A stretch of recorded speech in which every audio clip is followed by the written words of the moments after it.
10 days since our last episode. Too long. Not something you and I like doing. But you know what? Life happens sometimes, and sometimes we can't stay on our weekly schedule. Sometimes it's a blessing in disguise. Sometimes it is a blessing in disguise. Correct. You took the words right out of my mouth, because I was thinking about the last time we did a show and thinking about what has happened. It feels like it was a month ago, because so much has happened. And one of the good things about taking that much time between episodes is we can come on here and present a more like holistic view. I feel like a more level-headed view of what's going on, as opposed to, could you imagine if we'd done one in like middle after they got completely dominated by Carolina? Like, we'd be on here being like, who's getting fired, who's getting traded, after they just flat out quit against the Pittsburgh Penguins. Yes, just flat out quit. And it's like we'd be sitting on here just doing this. Whereas I think because we've had some time to breathe, they've picked up 2 wins. Yeah. I think we can come on here now and just be a little more holistic. So I want to make a proclamation here to you. Mm-hmm. Do I think this team is as bad as they looked when they lost to the Pittsburgh Penguins AHL franchise? No, I do not. Do I think this team is anywhere close to competing for a Stanley Cup championship? No, I do not. Yeah. So they're somewhere in the middle. They're a team that should make the playoffs as a 2 or 3 seed in their division. But do I think, like, am I sitting here going, oh, they're going to get this figured out and then they'll be in the final 4 or whatever come May or June?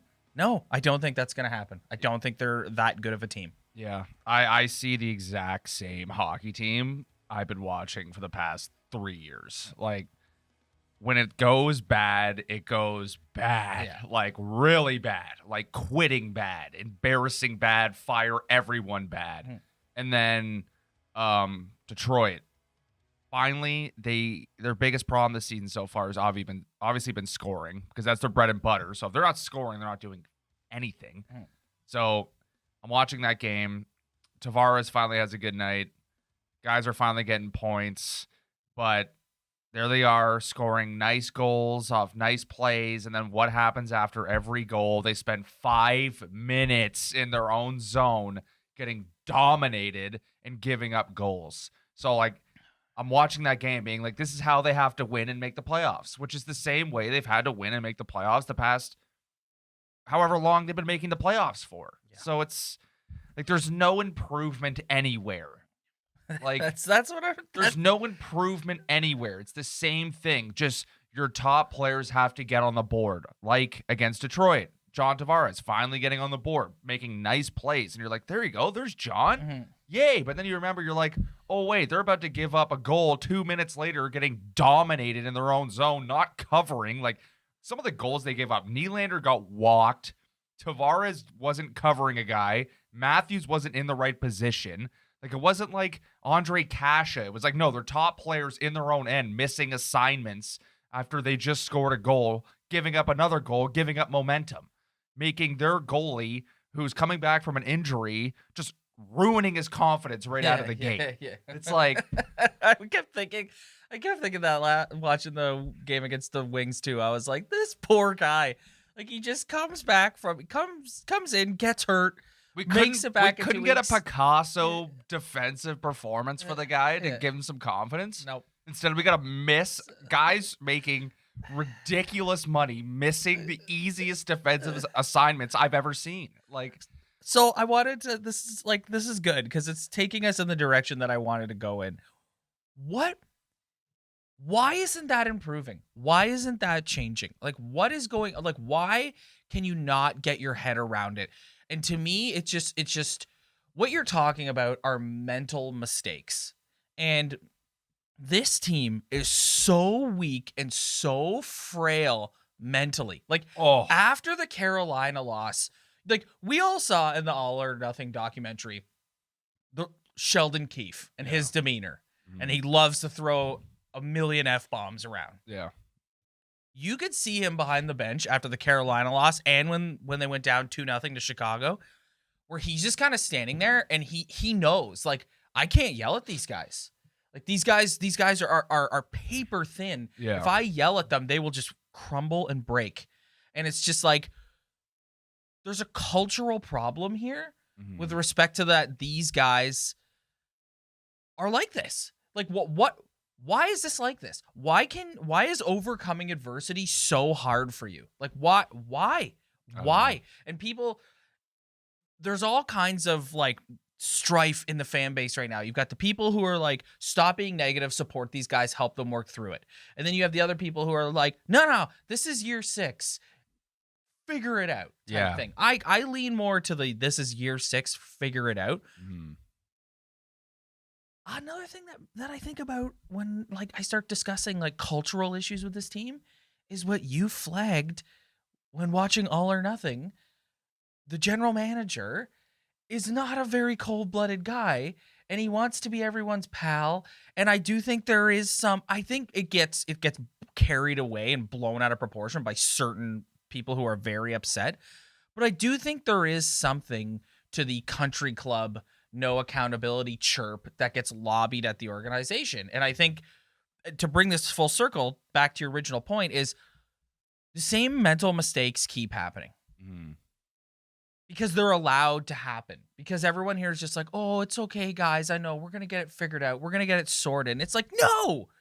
Like, don't miss your defensive assignments. Oh, it's just like the easiest. Like, they're like Tyke level assignments. The Detroit Red Wings, listen, they work hard. You saw the clip from the game the other night where everyone's blocking shots. Like, they work hard, okay?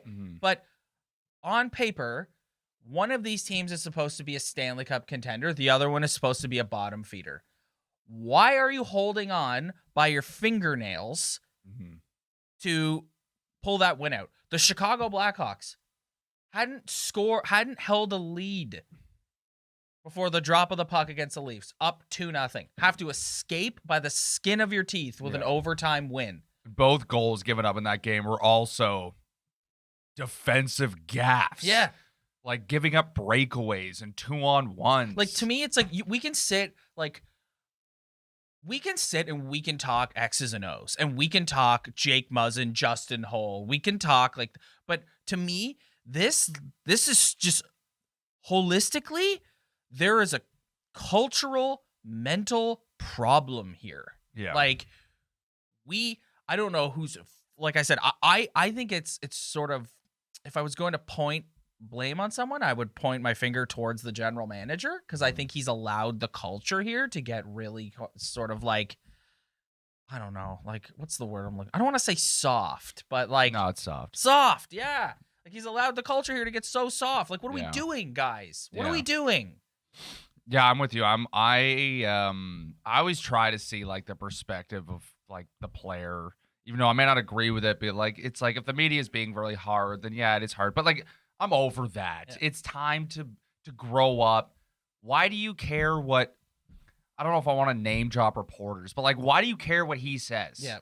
He's just a reporter. Yeah. Like, he's just a journalist who has to find things to write about every single day. And when you go out and you're blowing defensive assignments and look terrible, you're serving it up on a silver platter for all these guys. It's like, I don't understand. Okay, there's like the idiots who are on Instagram or on Twitter who are like just sending message with no profile picture. Okay, why do you care about them? Yeah. Who cares about them? They're all losers. Yeah. All guys like me and you making money, living in average lifestyles. Like, you're millionaires playing one of the best sports in the world. Why do you care what they say? Why do you care what the journalist says? I don't understand why these guys are so sensitive. Who are they sensitive to?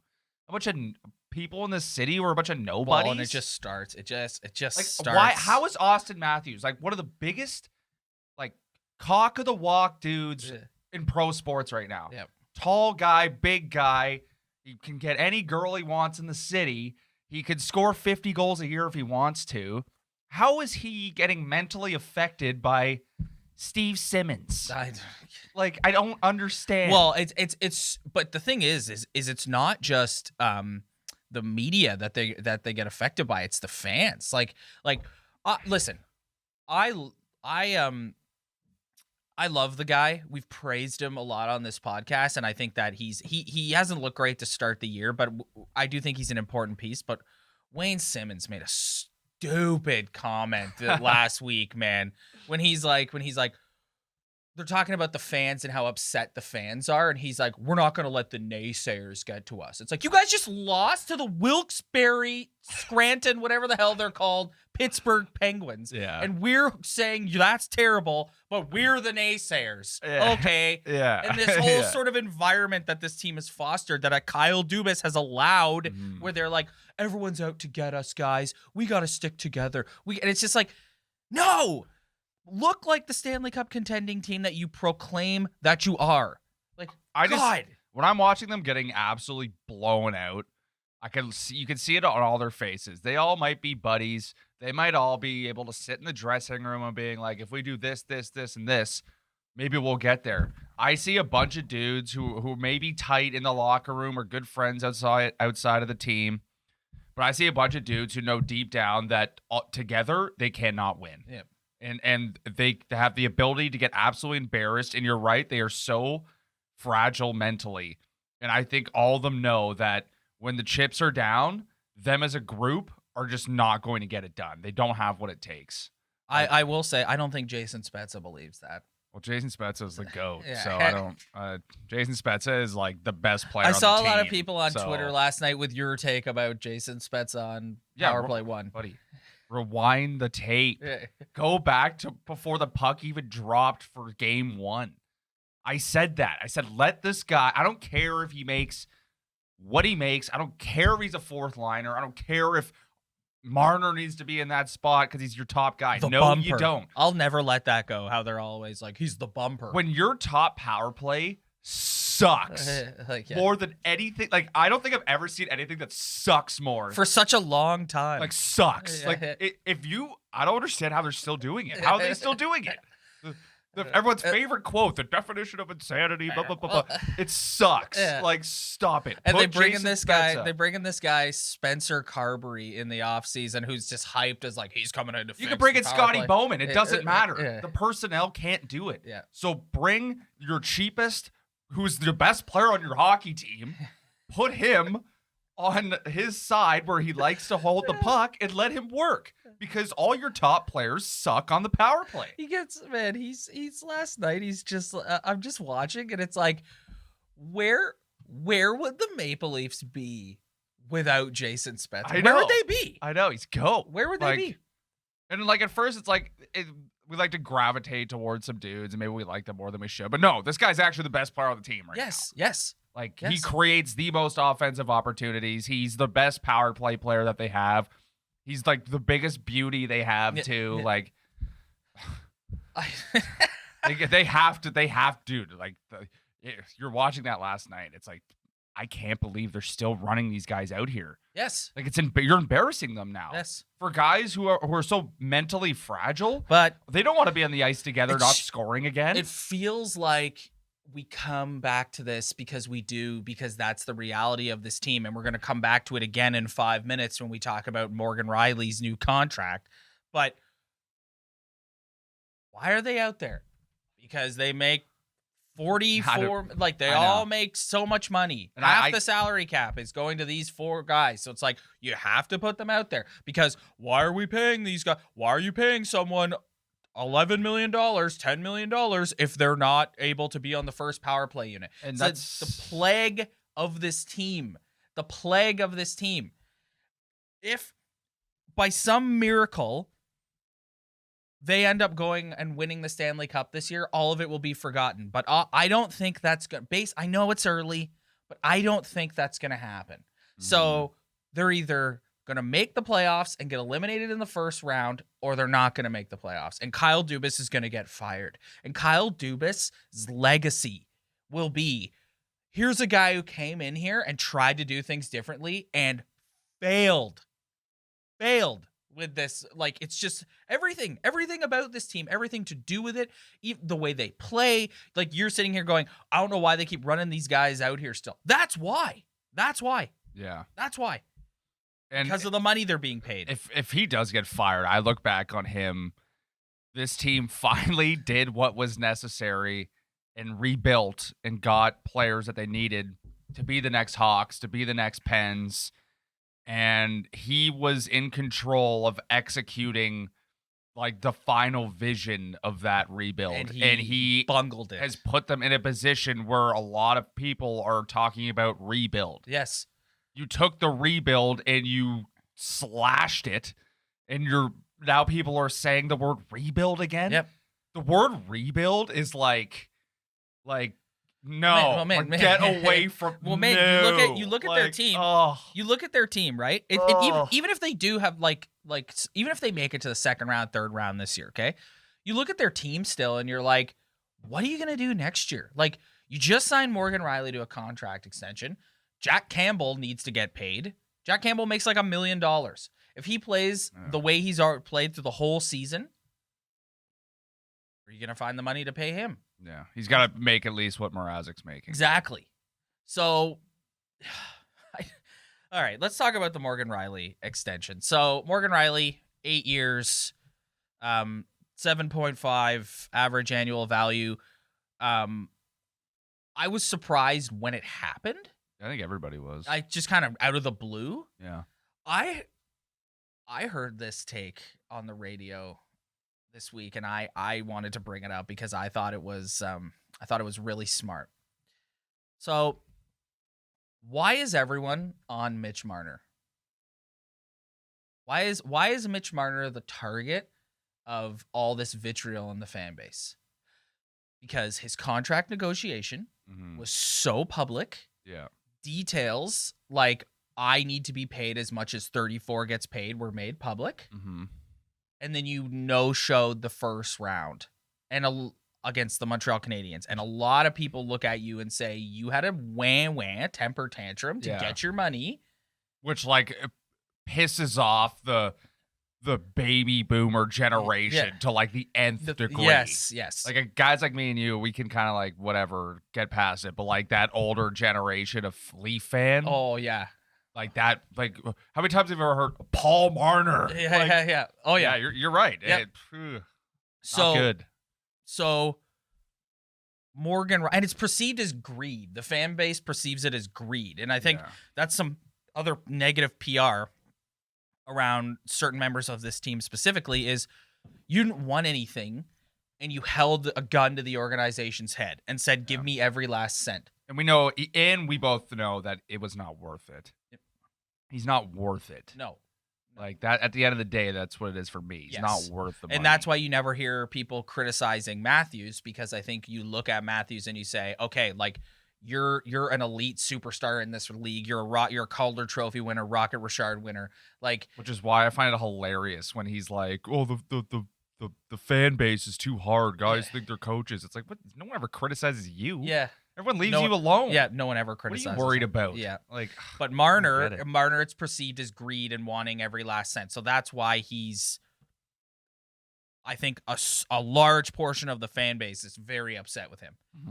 I will commend Morgan Rielly and his camp for keeping this quiet, for not letting any details out, and then just poof. He's here for 8 more years, 7.5, which is a good deal for him. He was probably going to get more in the open market. I think we can all agree that 8 years... He would have gotten way more in the open market. I think we can all agree that 8 years is not something that anybody's particularly stoked about, but that's the price of doing business. Like these guys, like he wants term, he wants stability. So you got to give him, especially if he's going to take less to stay here. I don't dislike the deal at all.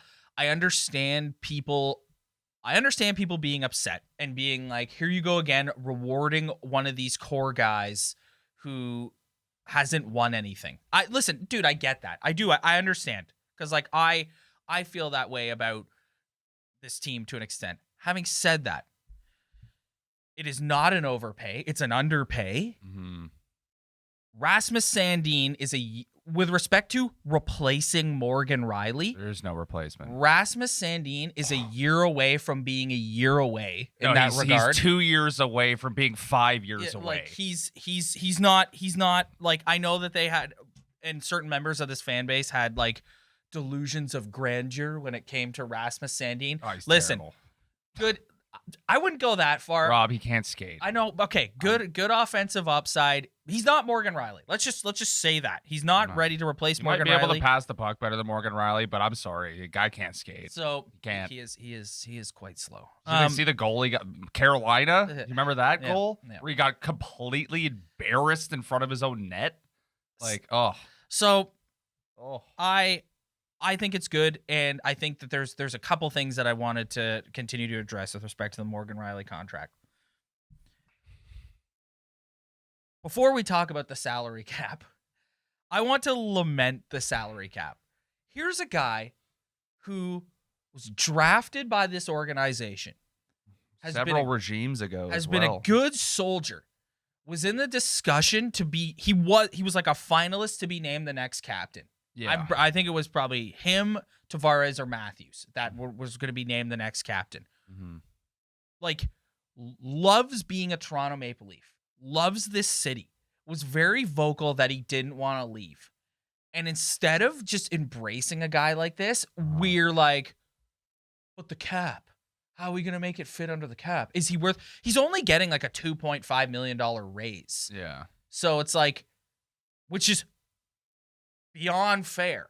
Mm-hmm. But instead of just being like, here's a guy who's been a good stalwart #1 defenseman for this team and has, like I said, was drafted here, has grown up here, everybody immediately defaults, not their fault, this is the NHL's fault. Everybody immediately defaults to, well, is he worth it? Yeah. And salary cap discussion. Yeah, it's listen, it's a very challenging thing when, like, what's your real opinion of Morgan Rielly as a player? It's like, we really like him as a player. He's their best defenseman, but we know he's not Victor Hedman, you know? Like, he has his downfalls. He makes errant pinches. Oh, there are nights where I'm screaming at him. He misses the net. Yeah. He can't make like, you know, like there's areas of his game I wish they're a lot better, but the thing that pisses me off are those people who are like, the salary cap. Well, why are you rewarding a guy? Okay, what's your plan? Yeah. Okay, you can't just criticize people for or the Leafs for signing their best defenseman to, again, an underpayment, what he would have got on the open market. Yeah. 8 years, whatever, I don't care. But, like, okay, you can criticize that, but there's never another plan for those people. It's like, okay, then what do? Yep. They get rid of him, and then what? Yep. Jake Muzzin's your #1 defenseman? Yeah. Like, no. Like, this is turning it, to me, this whole season is turning into, would you rather them keep doing what they're doing and make the playoffs and maybe they get eliminated for the first round for the next 3 years, or maybe they get in and they finally get lucky and they win a round? Would you rather that, kind of like what the DeMar DeRozan Raptors were? Yes. Would you rather do that, or would you rather trade everybody and go through what I have nightmares about on a nightly basis, something called a rebuild? I don't. Signing Morgan Rielly to an 8-year, $7.5 million deal is doubling down again on your plan. On, let's make the playoffs and see what happens. Let's be good enough to get in, and you never know what could happen. These guys can maybe figure it out. Opposed to, let's trade this guy, and nobody ever has any return for those trades. Everyone always runs their mouth about trades. It's like, okay, what are they getting? And go through another rebuild. Like, going through another rebuild, oh my God. Well, and I also think, too, because obviously, as I said earlier, the target about trading, the target when it comes to, like, who we going to trade is usually Mitch Marner. It's like, you guys have to understand that Mitch Marner is overpaid. So when retaining you trade salary. yeah, you're retaining salary or you're not getting much of a return back. So that's what's so, like, everyone here, okay? I went on a rant at the beginning of this podcast. I want all of us Leaf fans, even the most angry ones, to sit in a circle together and hold hands. And I want to tell you the truth. This is the truth, okay? Here we go. No one is coming. If there are going to be massive changes, I don't care if they lose 20 in a row, right? if there's going to be massive changes, it is not happening in season. Kyle Dubas, if he is to get fired, won't happen until the offseason. Unless they just go on like a 10-game loser. But even still, like what is a new GM gonna do? Yeah, you're Guess right. what a new GM is gonna do? He's gonna come in and he's gonna leave the team alone because he can't make any significant changes to the He DNA needs to until evaluate the the offseason. organization. Yes, like Sheldon Keefe. I don't think he's getting fired because one, he doesn't deserve it. He's even gone through a full 82 yet. Yes, that's what was killing me after the Carolina loss, where people are like, "It might be time to remove Keefe." It's like, what? Like, what are you talking about? He hasn't even coached a full season yet, and he doesn't deserve it. That's letting these guys off the hook. Okay, I agree. Firing Sheldon Keefe is an awful idea. Yes, no. Yes. What is that going to do? You're teaching them that all they need to do is quit, and then they'll remove a coach. And they quit on their last coach too, yes. even though he might have been a complete bung idiot. Yeah, but no, you do not fire the coach. No, I 100% agree. But anyways, yes, let's all sit in a circle and let's accept the reality that this is it for this year. We are going to live and die with this current Maple Leafs roster. Could he go and get someone at the trade deadline? Mm-hmm. Maybe. Yeah. Although I think we're done giving up first-round picks for rentals. Not Kyle's fault, but like I think we're done doing that. Giving up first-round picks for guys who play 2 games. Yeah. Like not his fault. Yeah. But like, everybody stop. Mitch Marner is not getting traded in season. No, he's not. Like my God. Yeah. See, it's not happening. I got my hands held right now. Yeah. Thank you. Yeah. Like, it's not happening. It's not happening. When someone asks me, like, what do? I go, honestly, man, the position they're in, they are so effing effed. Yeah. It's not funny. Your only option is to ride it out. Yes. Because unless you want to go back to finishing last and not making the playoffs, we're just going to have to put our hands together in a circle, accept that none of this is going to happen, and pray that they can somehow figure it out. The only, like, if they don't make the playoffs or if they get bounced in the first round, there's going to be more than one change in this offseason, which is why it is going to happen in the offseason. I can't with this.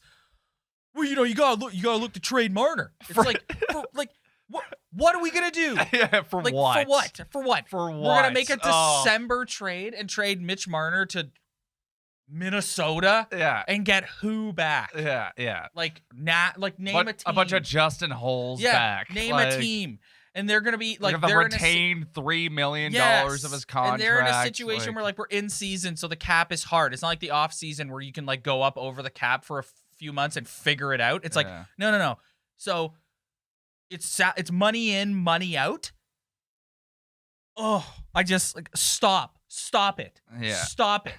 Like. He's not going anywhere. And if you're so upset, then don't watch and come back next offseason. Yeah. Like, God. Yeah. It's just so irrational. It's just such irrational thinking. And, like, honestly, like, they think that they see the problem, but, like, also, like, they're also a part of the problem. Mm-hmm.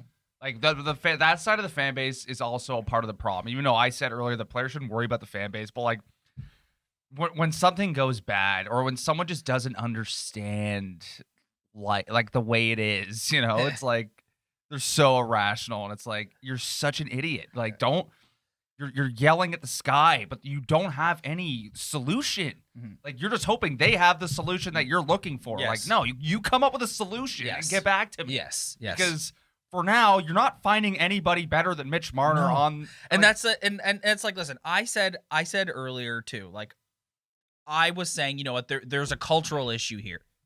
So if you want to say, well, it's getting him out of the room and changing the culture. It's like, okay, I get that, but he's like him or not, and he makes me so angry sometimes, Mitch Marner. But like, oh my God, like him or not, he is a highly skilled player in this league. He is a lock to be on the Team Canada Olympic team. Yeah. He's an elite player in this league. I am not.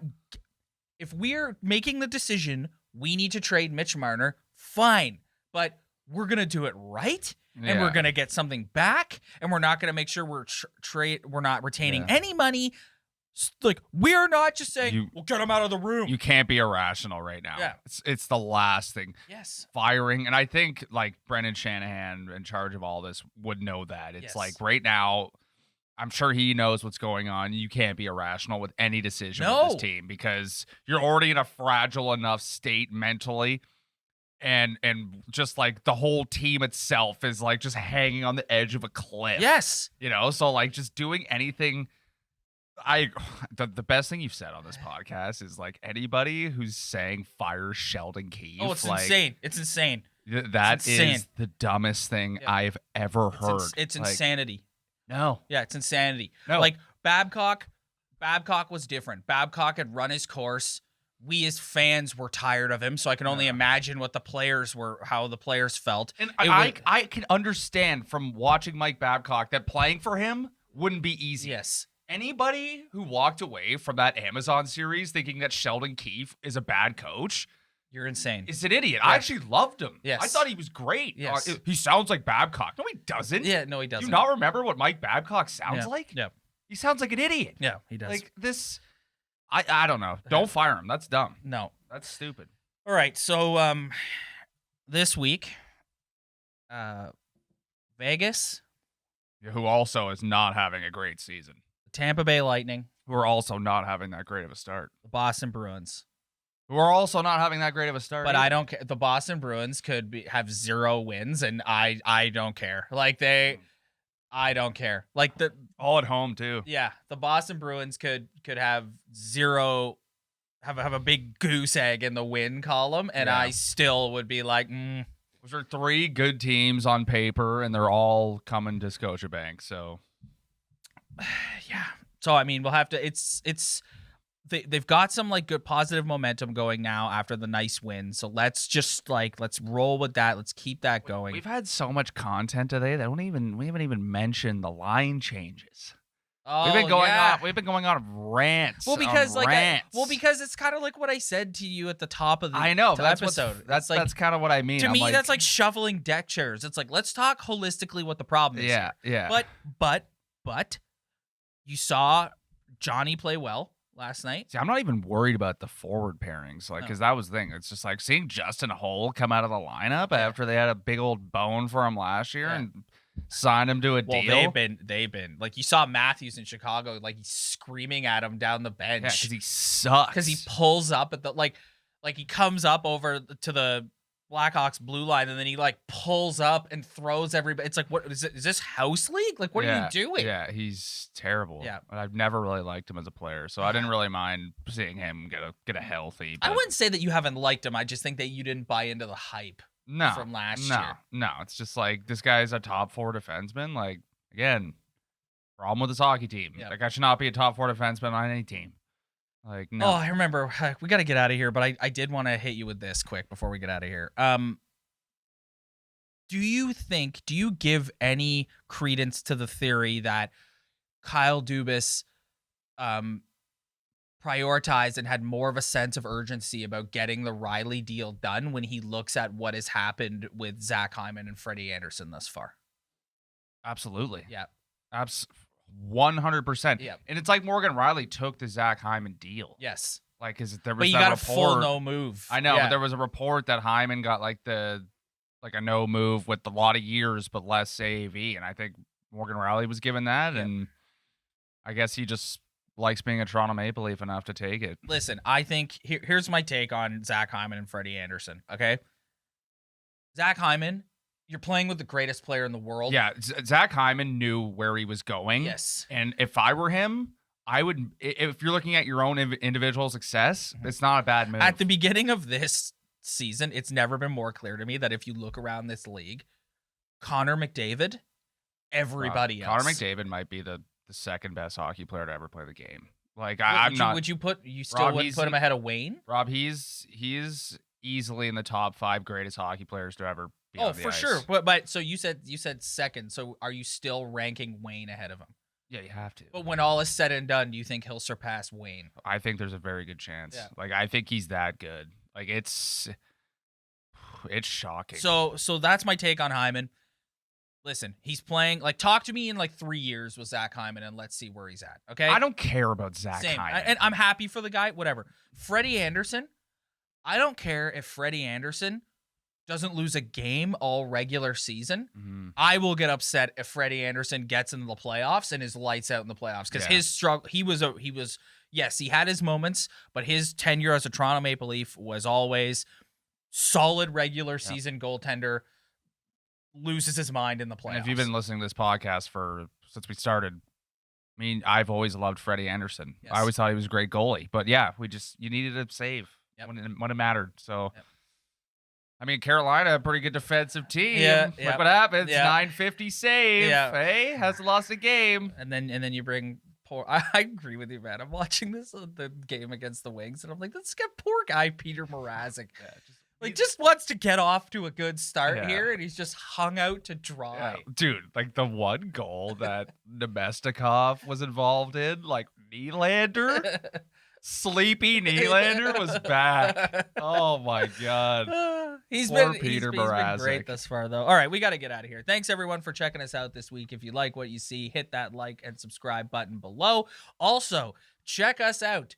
Newest members of the Dean Blundell Podcast Network. We are available on there now. Will be all of our videos, audio will be posted on that site. So check that out too. A lot of other great podcasts on there. We're really stoked to be a part of that network. So thank you guys for inviting us.